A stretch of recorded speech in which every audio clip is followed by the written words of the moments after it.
Hello বন্ধুরা, welcome to my channel. বন্ধুরা, আজ আবার চলে এলাম নতুন একটা টপিক নিয়ে। আজ যে বিষয় নিয়ে আলোচনা করব, এই নিয়ে তোমাদের সকলের মনে কনফিউশন আছে এবং তোমরা আমাকে অনেকেই জিজ্ঞাসা করেছিলে। তো বন্ধুরা, আমার এই রিসেন্ট 1 মাস হলো বিয়ে হয়েছে, তোমরা সেটা খুব ভালো করেই জানো। এবং আজ যে বিষয়টা নিয়ে আলোচনা করব সেটা হলো, আমাকে বিয়ের পর অনেকেই জিজ্ঞাসা করেছে যে দিদি, তুমি বিয়েতে কদিন ছুটি পেয়েছিলে? পুলিশের চাকরিতে কি বিয়ের জন্য আলাদা করে কোনো ছুটি থাকে, বা তোমাকে কদিন ছুটি দিয়েছিল? তো বন্ধুরা, এই বিষয়টা নিয়ে তোমাদের সামনে চলে এলাম।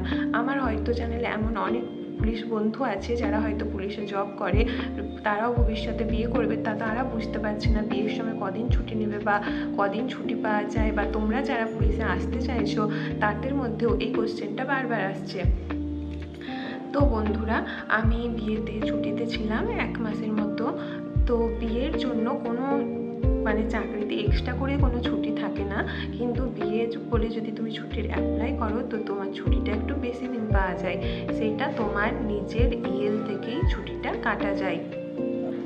তো ইএল থেকে নিজের তোমার যে জমানো ইএল থাকে, আমাদের পুলিশের চাকরির ক্ষেত্রে আমি বলবো আমাদের বছরে 30টা করে ইএল থাকে। তুমি সেই ইএলটা প্রতি বছর, তুমি এবছর নিলে না তো তোমার জমতে থাকে। তো আমার আগের বছরের ইএল জমা ছিল এবং এই বছরের যে ইএল, সেই ইএল জমা ছিল। তো আমি সেই জন্য ছুটির অ্যাপ্লাই করেছিলাম বিয়েতে 1 মাসের মতো। কিন্তু 1 মাস ছুটি দেয় না, ছুটি দিয়েছিল আমাকে 25 দিনের মতো। সবাইকে এরকমই ছুটি দেয়, 21 দিন বা 25 দিন।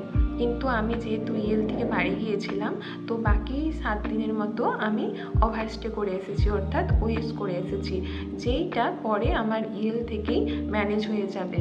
আর বন্ধুরা, চলো তাহলে বলি এই ওয়েসের ব্যাপারটা কি। তুমি যখন বাড়িতে যাবে, হয়তো কোনো কারণে তোমার কোনো দরকার পড়ে যেতেই পারে, বা তোমার শরীর অসুস্থ হয়ে গেল, তো তুমি যদি ইএল থেকে বাড়ি যাও সেটা তো খুবই ভালো।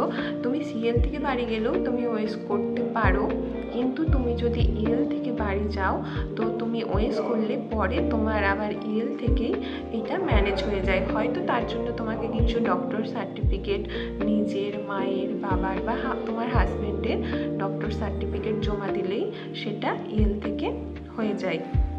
আমারও কিছু অসুবিধা হয়েছিল, সেই জন্যই আমি জয়েন করতে পারিনি। তো আমিও কিছুদিন ওয়েস করেছিলাম। তো আশা করি বন্ধুরা তোমাদের আর কোনো কনফিউশন নেই। আমি যে 1 মাসের জন্য বাড়ি গিয়েছিলাম সেটা আমার ইএল থেকে বাড়ি গিয়েছিলাম। এরকম কোনো নিয়ম নেই যে বিয়ে করলে তুমি এক্সট্রা করে 1 মাসের ছুটি পাবে, যেটা কিছুর থেকে কাটা যাবে না। বিয়ের জন্য আলাদা করে কোনো ছুটি নেই আমাদের এই গভর্নমেন্ট জবে। হ্যাঁ, তোমার একটা ছুটি আছে এক্সট্রা করে, সেটা হলো তোমার বেবি হলে, তখন এক্সট্রা ছুটি পাওয়া যায়, সেটা শুধুমাত্র সেক্ষেত্রেই প্রযোজ্য। তো সেই রকম ছুটি আর অন্য কোনো ক্ষেত্রে তোমরা পাবে না। তো বন্ধুরা, আশা করি তোমাদের মধ্যে আর কোনো কনফিউশন নেই। এরকম যদি আরও নতুন নতুন কোনো বিষয় তোমাদের মধ্যে জানার আগ্রহ থাকে তো তোমরা আমাকে কমেন্ট করতে ভুলো না, কিন্তু আমি তোমাদের সাথে আবার নেক্সট ভিডিওতে এরকম নতুন কোনো ইনফরমেশন নিয়ে হাজির হয়ে যাব। তো আজ এই পর্যন্তই, নেক্সট ভিডিওতে আবার দেখা হবে। তার মধ্যে তোমরা কিন্তু তোমাদের পড়াশোনা করতে ভুলো না। তো টাটা বন্ধুরা।